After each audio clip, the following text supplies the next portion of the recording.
Hey, welcome to Books and Booze. I'm taking up for Jessica, so I'm going to fumble this so much. This is the segment where we talk about books with booze with indie authors. This is where Dawn Marie will explain everything, so I don't have to ruin anything else. Hi, everyone, and welcome to Books and Booze. And today's author, we have Kat Thomas. Hi, Kat. How are you? Good. How are you guys? I'm great. Do you want to tell us a little bit about yourself, where you're from, how long you've been an author? Do you have any animals? We like animals here. I do have animals. I have 2 cats and a dog, and I also have 3 teenagers. Do they count? Those count as animals, yeah. No, they definitely count as animals, yep. So, yeah, I have, the 3 teenagers. I've been an author for about 5 years now. Just really pushing myself out there now. I have over 200 books. I grew up on the East Coast of, or the Northeast of the United States. Currently, I live in the Southwest. That was a culture shock. I bet. My husband was in the Navy for 22 years, and we traveled the world with our 4 kids. So that's basically where I took all my inspiration from. That sounds amazing, though. Like, just to do that, I could not pick up and leave. Like, I've been born and raised where I am right now. To go to the other side of the country would just couldn't do it. I recently did it. It's fine. We don't like you for doing it, though.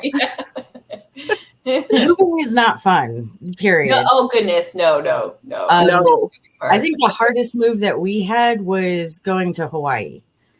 I would love to live in Hawaii, though. Yeah, that just sounds like a dream.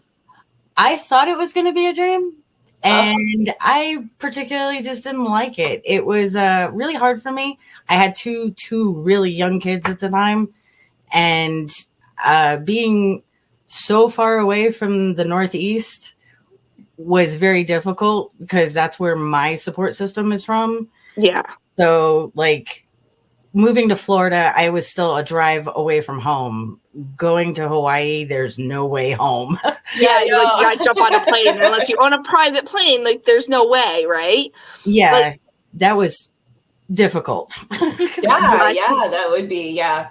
Yeah, I guess, vacationing in Hawaii and living there are 2 definitely different things. Yes.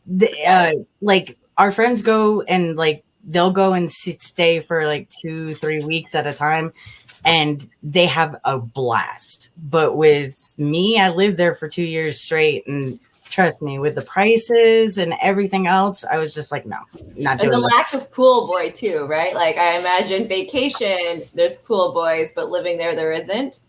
I lived on a military base, and my husband was military.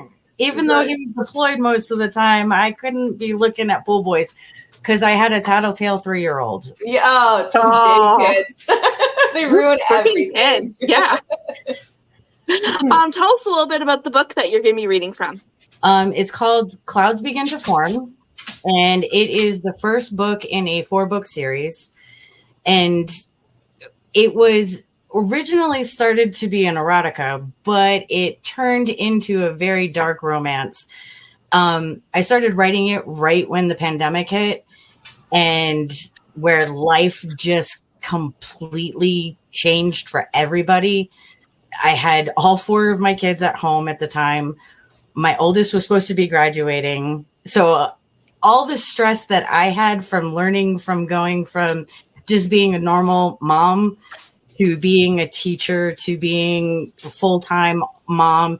My husband was working from home. I just wanted to kill everybody. So it was my release. And the whole plot is this young woman is getting ready to graduate college, and she comes across that she has to finish the last credit, and the college threw one last curveball at her, and she needed to go to the one professor that she had a crush on her first year in college, and she couldn't talk to him. So she got really tongue-tied, and she was just so infatuated with him that she couldn't speak to him. And then he has to be the professor that she goes to work for. And little did she know, he had a thing for her as well, but he was so professional that he wasn't going to cross that line. He wasn't going to mess with one of his students. Then when she starts to go work for him, their entire lives just fall apart. His parents end up with trouble. Her parents are insane and they end up dying. But it very is I don't know how to say this. It's like a V.C. Andrews book from like her first couple series that she wrote. Yeah. Where it was just one hit after another, like the incest, the Flowers in the Attic was that was the main book that was incest and all that. Well, it's very much like it's actually been compared to Flowers in the Attic, and also the Heaven series that she wrote. Like two of my closest friends who would tell me, like, Kate, this is crap. Oh wow! Oh yeah, they'll be like, you're gonna edit that, right? When they read it, they were shocked. It was also compared to like one of Stephen King's books at one point, but I was just like, Stephen King writes Stephen King. That's right. He's his own like genre. Thing, right? He's got his own category. Got his own. I'm not sure you can actually ever compare me to Stephen King, but thank you. Yeah. It's very dark. It hits all the places that most people won't even consider. All right. And I personally, I push the envelope. Like, this book is, it's just nonstop. The hits just keep coming. The second book, same thing. The third book kind of slows down a little bit for them. And then there's also a spin-off series for this series as well. And then the fourth book is actually the prequel, but you kind of have to read the entire series before you read the and I wasn't planning on writing that at all, but I just couldn't leave it the way it was. Things happen. Sometimes books just take a mind of their own, right? Yes. I will honestly tell you that I have, like I said, I have like 150 full-size novels, and none of them were actually ever planned to be what they are. Only very few, like my erotic, because I'm a multi-genre author as well, so I don't write just dark romance. I also write erotica. I write science fiction. I write medical. I have a medical background myself. These things just continue. I just change. I wrote vampire, werewolf, angel, all the fantasy things that people are interested in. And they never are planned the way that I want them to. I'll sit there and I'll plan everything out. And then I can't do this. My character, yeah, lots of happy little accidents. Lots of happy little. It's kind of like I like that term. Yeah, the kids, my kids too. Yeah, little. Well, sometimes happy. You got to say it, right? Like, oh, they're precious. Yeah. Yeah. If I don't hurt you, I love you.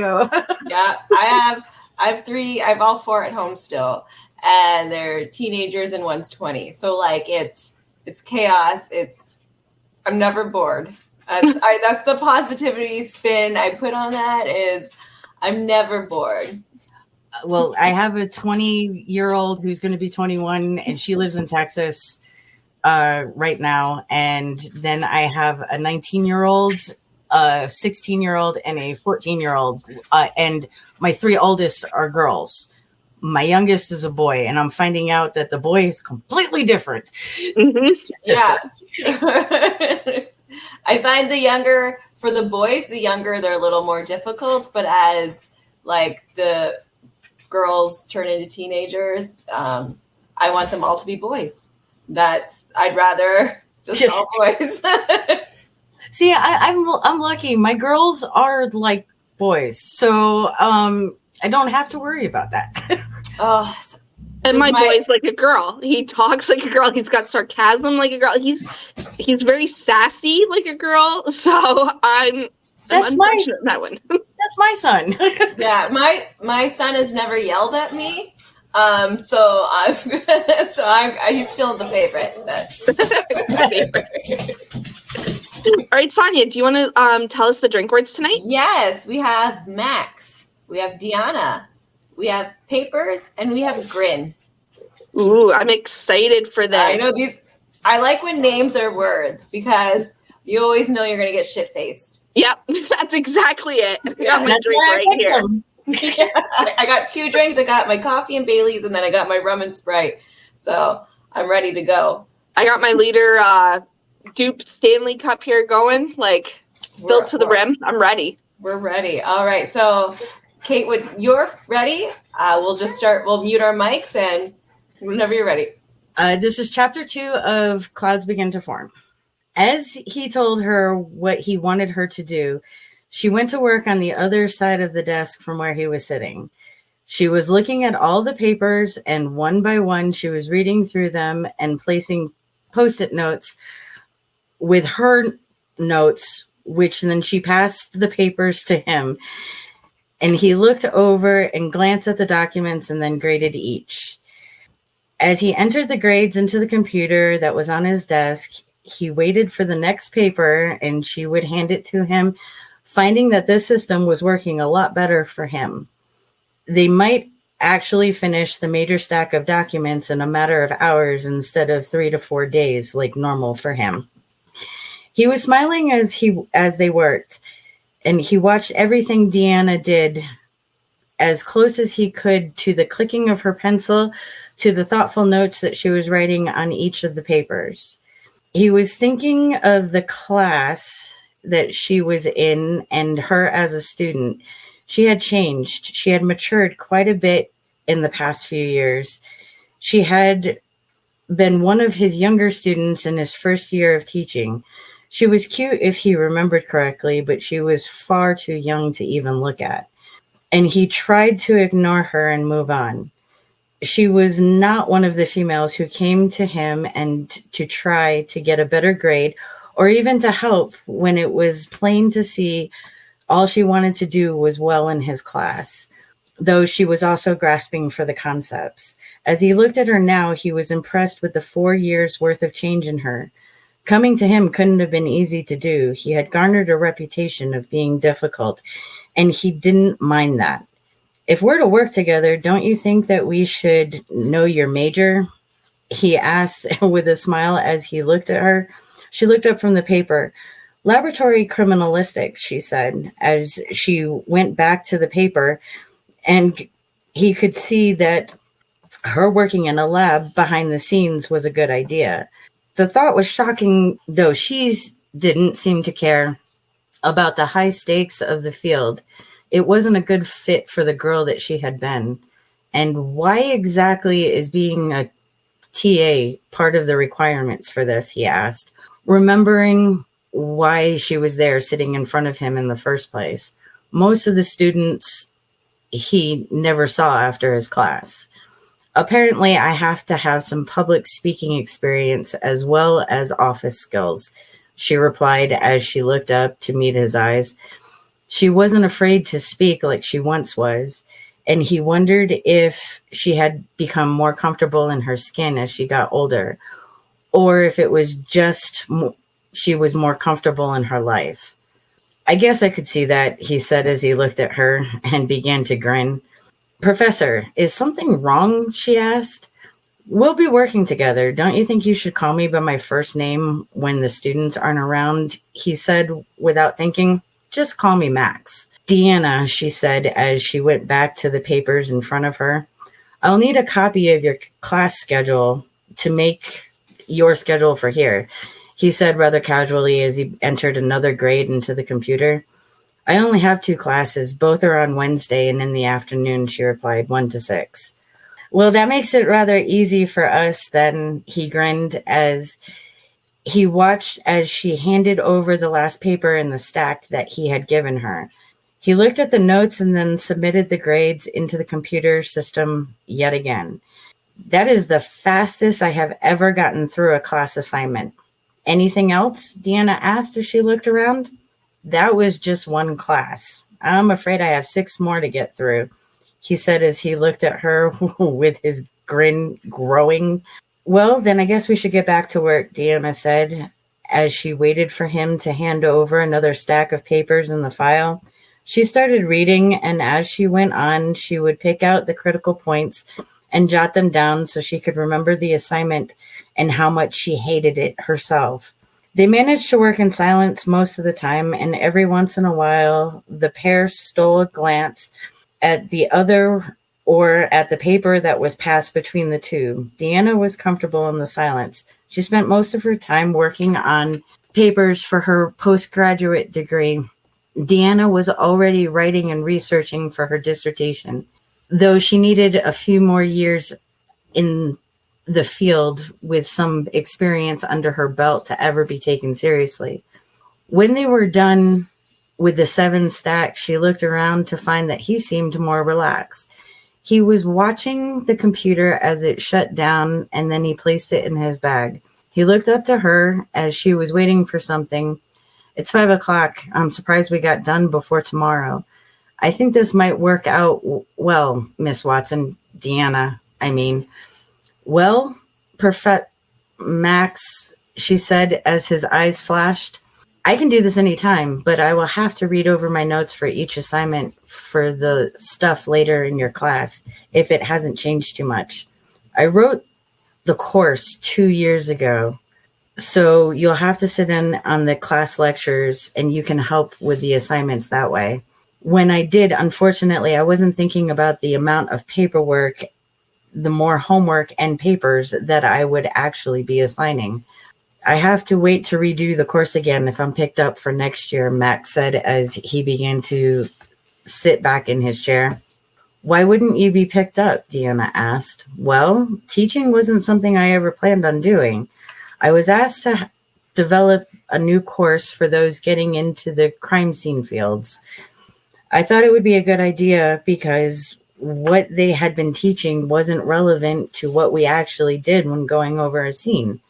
I watched too many people burn out because they didn't know what they were walking into, he said as he removed his hands from his desk and then steepled his fingers. The problem was I had no idea what it was like to be a professor, so the school offered me this position for 5 years while I work on new major requirements and courses. My 5 years are up at the end of this year.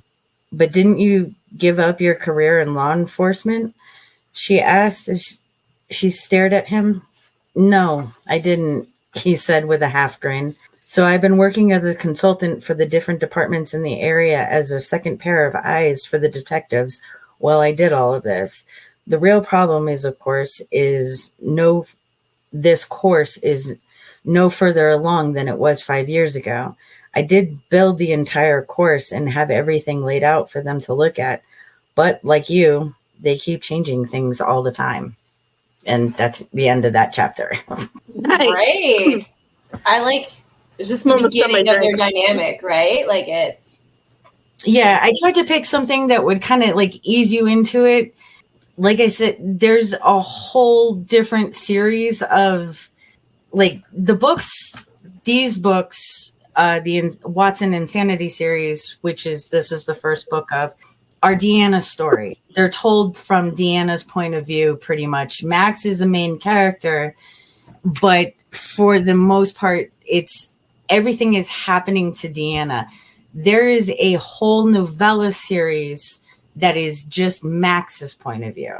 It's all the same events, but it's completely rewritten to just be like his ideas of what's going on. And then because I fell in love with Max, he is by far my favorite character that I've ever created. So when I wrote him as a detective and a professor. I was going to go more with the professor angle and keep him that way. But instead, I went back in time and created the detective files, and it's all of Max's cases. Okay. So you get the true crime element and the mystery and the solving of different crimes. So he actually has 4 series by himself. Oh, wow. And he is written into another series, but you can read every single one of these books standalone. Oh, that's great. I made that very specific. So like you could pick up the second book in this series. I can't remember the name of it right off the top of my head. You wrote 200 books. I'm pretty sure that you get a pass on that. Yeah. It's called Breaking the Eye Wall. So if you are reading, or is it Breaking the Eye Wall? That's the third book. That's great. But so you can read Clouds, and if you fall in love with the book, great. If you don't fall in love with the book, that's okay too. There's other books out there. But you can pick up the Breaking the Eye Wall or the Clouds part, or what the hell is this book's name? I grabbed every book but that one. It's book 2. Yeah, whatever book. Hold on, I'm sure I have it in the crap. I don't. Wow, that's embarrassing. You can pick up book 2, or you could pick up book 3, or you could start with book 4 and then go into, because book 4 actually leads right back into the circle of Clouds. And then you could also like read one of Max's books on like the detective series, and each one of those is standalone. They do have a storyline that ties them together, but it's not overwhelming that you can't figure it out as you go. So you don't have to start with, the TikTok or the TikToker's Death, which is the first book in that one. You could start with book 5, which I believe is called Dark Tales. Or you could go to book 8, and that's an 18-book series right now. Wow. That's fantastic. I know everyone's just like, how do you do that? For the month of May, I've written two full-size novels already just for May. That are like, that's normal for me. For January, I finished 12 books. I wrote, wow. and now they're being edited by my editor and my proofreader. But like 5 of those 12 are 100,000 word novels. So it's like they're full-size, straight-up novels, whereas some of them are just added to a series. Like for that one, 2 books were for the novella series for the case files. 4 of them were erotic to carry on the my erotica series. I have 4 of them going on right now. So switching back and forth is fun. That's what. Yeah, that's great. I like that. I like that a lot. I like write stories for my kids and stuff, and I'm always like bouncing back and forth to all of them. And I feel like, but like they all finish eventually, but like it's just working on all of them at once, and I just thrive more in the chaos of. I do too. Yeah, I love it. And it just never stops. Like if I see one idea on TV or something like that, and it's not like I'm rewriting what I saw, I'll take it and I'll completely run with it. Now, like my daughter and I, my youngest daughter who's 16 and I have a joke. We both like snails. I don't know why we both like snails, but we both like snails. And a couple of years ago, we're both into science. I have a medical background. She wants to go into the medical field. So we were just looking at NASA pictures, and NASA had released pictures from Pluto, and it had a thing on it, and the thing moved. So it kind of looks like a snail. So we named the snail. And I know this is just so weird. And this is what I encourage my kids. My kids do not have normal parents, to say the least. Their father was on a submarine for 22 years and their mother's crazy. But like, we named the snail. While we were on vacation, she comes to me and she goes, "Did you ever write a book about Sriracha, which is the snail?" I said, no, I didn't. And she goes, "Well, you need to." Yeah. And I was like, okay, should I make how should I do this? And she goes, "You need to write alien porn, Mom." So guess what I did while we were on vacation? Alien porn. Why not? That is one that I haven't done before. I've done the BDSM, I've done the kinks, I've done all that type of erotica, but now I'm moving into alien porn. That's where it's at. That's mine as well. We introduced Sonia to alien porn this Christmas. It was Tentacles and Tinsel or something. Yeah, we introduced her to it. It was fantastic. There was, This one's called No Space in Between, and I'm still not sure how a snail and a human are going to do anything, but I'll figure it out. Yes. Well, research. Snails have those like body parts that like their eyeballs go in and out. You could do something with that. So how long does it usually take you to write a novel, since you wrote 200 of them? Well, it really depends on the novel itself. Clouds, it took me 2 months to write that. But I was also doing what most authors tell you not to do, which is edit as you go. I was editing, I was rewriting as I went. So the entire process normally takes, for the writing part, it could be the fourth book in that, I wrote that in 8 days. I kind of had a mental break, and I just wrote 10,000 words every day. And then it took me about another 2 months because I got so sick of that character that I just didn't want to write it anymore. I didn't want to edit. I didn't want to proofread. Yeah. I didn't want to do anything. If it's going to be a mid-sized novel, I can really write one of those a week. Just, oh, wow. If I don't have like something going on with my kids, like my oldest that's in the house is in college. My middle daughter, or my younger daughter, is in high school, and my son is in middle school, and he'll be starting high school this year. But my kids are homeschooled, kind of. They go to a digital academy. So it's run by our district. So they still have to go to school functions at school, but they're not taught at school. So if they don't have to do testing, or they don't have to do that, and we can set our own schedule, I can legitimately write 15 books in a month and then go back and fill them in with, more details, go back and rewrite them.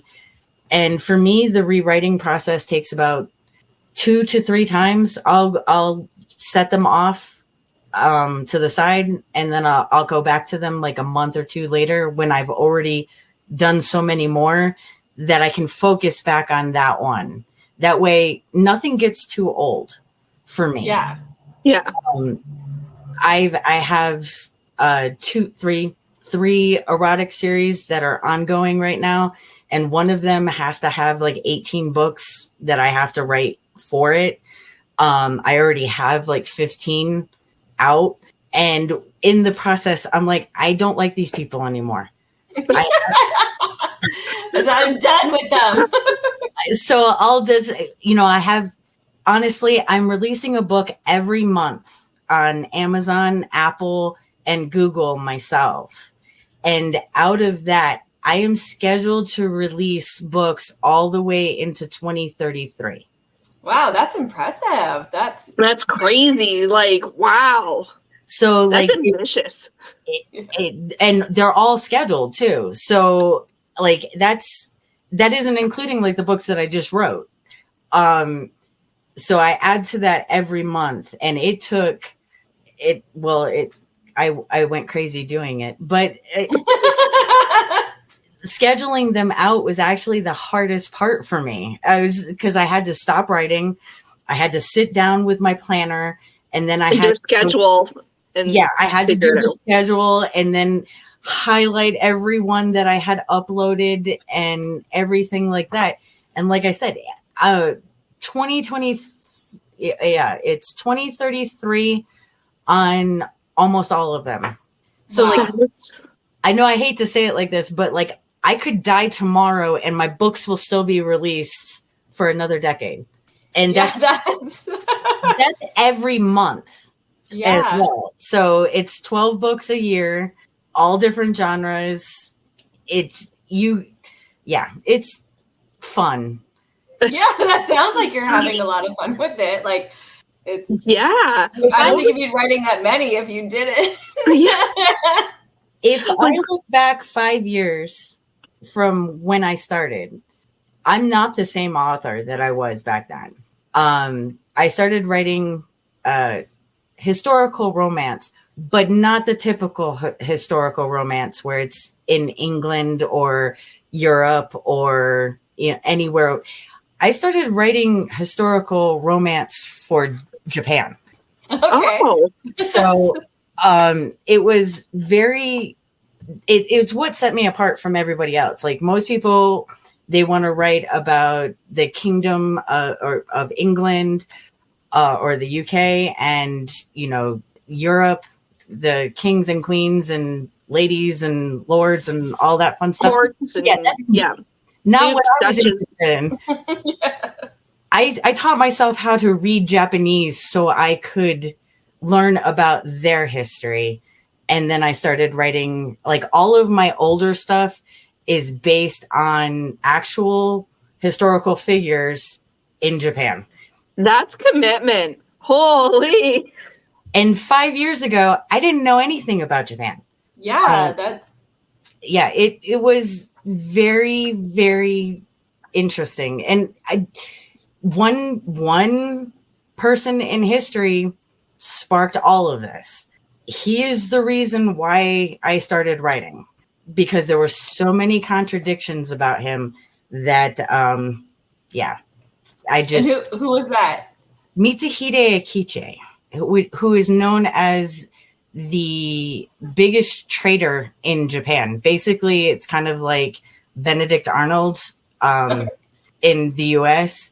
He worked he was the left hand of Nobunaga Oda, who was trying to unify Japan at the time because they were basically all different little islands and they weren't working together. And then Mitsuhide supposedly killed him. And everyone said it was because of jealousy, or he wanted to be the leader, or he wanted to be the one. And I started to question that because it didn't make any sense to me. So I started writing about it. And then come to find out, they actually found a piece of history that's being authenticated right now that basically all of my theories were true. Oh, see there, validation. Like, I know people. I dealt with enough people in my years. It didn't make any sense. Yeah. So I was just like, My husband hates him, by the way. He absolutely hates the fact that, I'm reading and writing in Japanese, and he's just like, what's wrong with you? Yeah, I think that's amazing. I feel like that just makes your writing more rewarding, is when you learn a new skill from it. That's how I feel. Like if you're learning something in life, it's just knowledge is the best gift. I truly believe that. And here, I brought that to my kids as well. That was another thing. Like my daughter did this whole report on Sengoku era Japan, which is the era that I studied. And she was just like me, she talks a lot. And she was just going off and telling the teacher, oh yeah, my mom learned Japanese. We're going to go to Japan eventually when my mom, starts making money. Yeah, buy her book so she can go to Japan. Oh, you want to hear embarrassing? My daughter told her English teacher this year, because they still do the Zoom calls and whatnot, told him, oh yeah, my mom's an author. And she's like, oh, okay. Oh, that's awesome. Does she write under the name that we have? And no, my mom's Kat Thomas. Do you want a link? Yeah. So she sent him the link to my author page on Amazon, and the first book that pops up is The Sex Slave. That's fantastic. Like, oh, okay. I thought that was almost as embarrassing as my father calling to tell me that he read Yes, Daddy. That'd be a little interesting. Yeah. I was just like, Dad, 200 books. Why did you pick that one? Yeah, that one. You could have done the cop one. Don't, Dad. Well, you won an award for it. Yeah, Dad, I won an award for it. Don't ever read anything I write again. Yeah, no, just like, how do you guys look at each other during Christmas dinner anymore? It's like, no, don't. Oh, yeah, the best thing is my father just, is just like, oh, you need to go back to church. Yeah. Thanks, Dad. Yes. I don't think the church wants me back. Yeah, I know. You might write some porn about it, like there is porn, or there is erotica and smut that has religion behind it. I'm sure there is, obviously. There is. There's one called Priest and Sinner and Saint. And is it one of Jesus? Because I feel like I need that. No, it's just about people in church. Okay, Sonia. Okay, never mind. It's not like people in the Bible. No. That's okay. Well, that's unfortunate. Got to be careful with that, crossing lines with the church. Apparently. It'll be banned for sure. I think I come from a very, very, very ultra Catholic family, which explains the whole smut problem. And my nephew is becoming a priest. So I have to be very careful, like when crossing certain lines, just for family. Yeah, to piece it, like, just so you're not shunned by everybody in your family, right? You're just like, I still want to be invited to holidays, so. It's my brother's kid. I don't really care. Like, It's what I didn't really like anyway, so whatever. Eventually, he'll figure it out. Speaking of religion, do you view writing as a kind of spiritual practice? Yes, very much so. I'll use this last week as an example. The first day that we were on vacation, this vacation wasn't exactly planned. This was my husband basically saying, so I have a week off from work. I have too much PTO on the books. So we're going to go visit my parents. Wonderful. So we went to Arizona, and I brought my computer with me, and I had already started a book. I finished it on the first day. The next couple of days, I decided to just, hang out with the family and whatnot.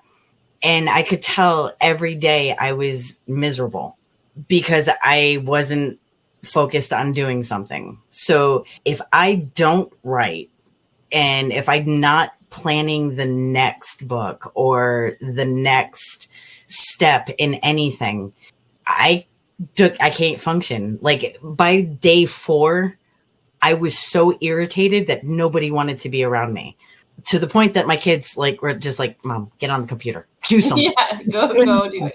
Yeah. So yeah, I do think it is a spiritual experience. I also think that it is in a way of creating your own type of religion. Mm-hmm. And it doesn't necessarily have to be like something as poignant as going to church or something like that. But as an author, as a writer, being able to take nothing and just words and putting the words together and creating a character is almost godlike. Yeah. I'm not going to say that, but you create worlds. Yeah. You create complete different alternate realities. And as much as everybody has a story to tell, some people can't. They can't grasp how to do that. And it is a process. You have to learn that. So yes, it is a very powerful experience being a writer.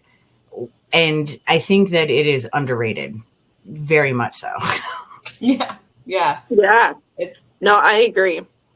What would you say is the hardest thing about being an author?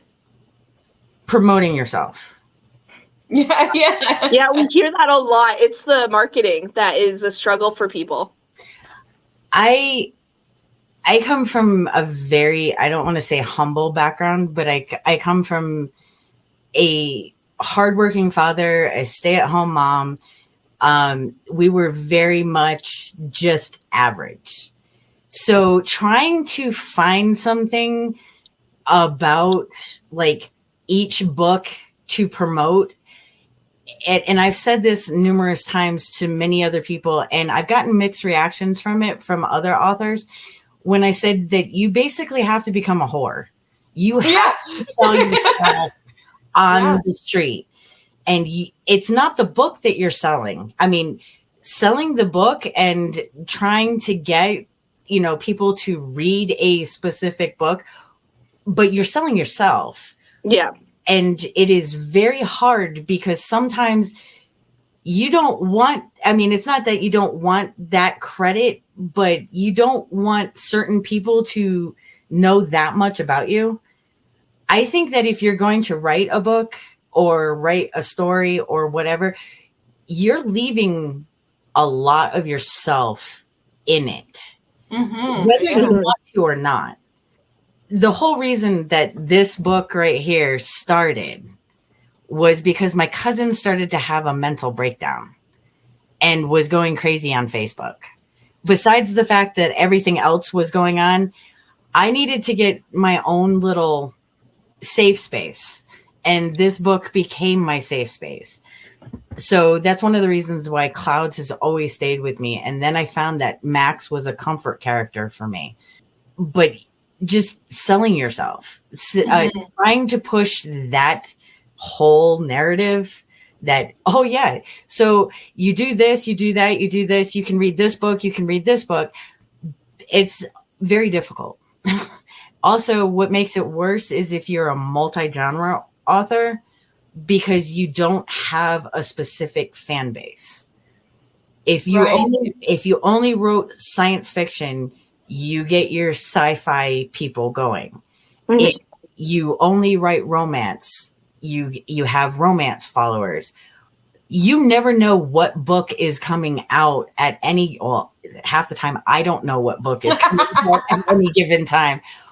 But if it's science fiction or if it's romance or if it's, I'm trying to think, werewolf or whatever. Oh, paranormal, yeah. I do have a lot of different types.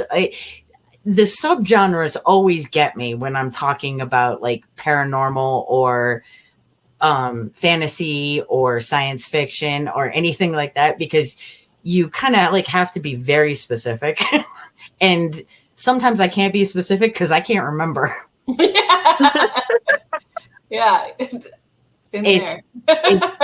But you don't get this. You have to sell literally as a multi-genre author yourself. I have people who follow me for my erotica. I have people who follow me for my romance.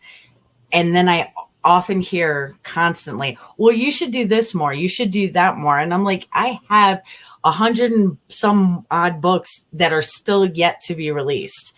You're going to get more. Trust me. Just wait. Yeah. Be patient. Be patient. Yeah. You said you're a multi-genre author, which is awesome. Is there a genre you won't touch that you just have no interest in dipping into? No. Yeah, you're like, I'll do everything. One thing that when I started to write and publish, the one thing that I said was there's no subject that I won't touch, and I will try and be as respectful as possible to people. So like if I do have a book that has sexual assault in it, I will let people know beforehand. But I also think that all subjects, even the majorly taboo ones, should be discussed, should be read. Because once we forget that those things happen and we don't have this conversation, we've lost as a society. No, I agree on that. As an author, it is a huge responsibility. My cats just decided to attack my feet. I think as an author, as a storyteller, you have to be able to touch the things that you don't want to touch. A good example that I have in, like I said, Clouds, it should have a lot of trigger warnings, and it doesn't, because when I wrote that, I wasn't in the right place to have trigger warnings, and I have to adjust that now. Because we do talk about rape, we do talk about incest, we do talk about satanic rituals. We do talk about a whole bunch of different things that could be triggering to a lot of people. Mm-hmm. I have another book where a lot of people seem to have an issue with it, but it's only because of the teacher and the student. And they're not teacher and student at the same time where they have a relationship. It was the student graduating and then having a relationship with the teacher. But that is also one of my other major books. It's called Dust of the Stars. But like another book where we're talking about mental illness in children. Mm-hmm. And how, no matter how hard it is, it has to be addressed. Of course. Yes. And that stigma. Talk about it. Exactly. And I think as authors, we have a duty that we have to do that. As long as we're respectful and we're not like ripping people apart, I think that we have to discuss the things that have happened, that will happen, and that could happen. The book that I just wrote is about the infertility world and splitting up a group of sibling embryos that have been genetically modified. We don't have the science to do this currently, but we will in the next 10 years. For sure, yeah, hopefully. So, you see, I have nothing against people. I have nothing against people going through IVF, and I completely understand their desire to have a child. But where are we going to draw the line at the ethics of it? Are we going to have designer babies? Are we going to make sure that diseases, I understand, let's eradicate some of these things. But so I want a child that has brown eyes and blonde hair. Yeah. I think that is ethically wrong because it's taking away the child's individuality. Mm-hmm. Yeah. And the next book it is going to be very similar. It's very science fiction based, but actually is all plausible science fiction. It's actually going to happen probably in the next 10 to 20 years. I think that we should talk about this. We should get this out of the way. It also has to go with, there's a woman on TikTok. For the life of me, I can't remember what her name is, but she basically helps investigate sibling pods from donor conceived, insemination type things where they go and get, and just inseminate somebody with donor sperm, and they're finding these pods of siblings that are 100 to 150 to 300 people. We have to have some kind of limit. And the way to do that is to talk about it.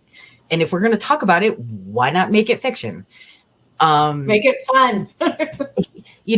Make some kind of story out of it. That's more my point. I'll take real life things, unfortunately, like people leaving their kids in the car and their kids dying. I bring light to that in the case files. Horrible murders that we see on social media, that we see on the news. Let's talk about it. People need to understand that some of these things are mental health. Some of these things are just pure evil. Yeah. There is a line.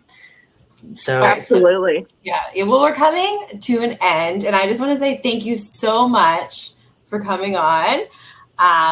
It's been great. And I love that you have all these different genres and topics to talk about. Like it's great. I love that. Because it wasn't just one thing. It was like so many things we talked about today. And I love that. I appreciate it. Do you have, because you have 200 books, where can people purchase your work? I am available on all platforms. Amazon, Kindle Unlimited, Google Playbooks, what's the other one? Barnes and Noble and Apple. My books can also be found at different stores and also on Kobo, which I'm not sure exactly what that is, but it's like another Amazon Kindle. That's what it is. For Canada, right? Yes, they're just getting into the States now. Okay. Some of my books are there. I also have a Patreon where a story is, well, not just a story. There is release every day for the next year. So everything has been scheduled out again. That's fantastic. So if you join Patreon, that helps support just me, and there's multi tiers, and you can get whatever type of thing that you want. I do have a special section for the erotica because obviously not for kids under 18. Yeah. And I'm not going to get in trouble for that. That's right. But everything else is available basically everywhere that you can find books. There are also some books that are on Good Novel, which is an app. I wouldn't recommend that. I would rather go to Amazon, but I just have to plug it anyway. That's right. Wherever everyone is at. All right. Thank you so much, and have a good night. Thank you for having me. Thank you. Good night, guys.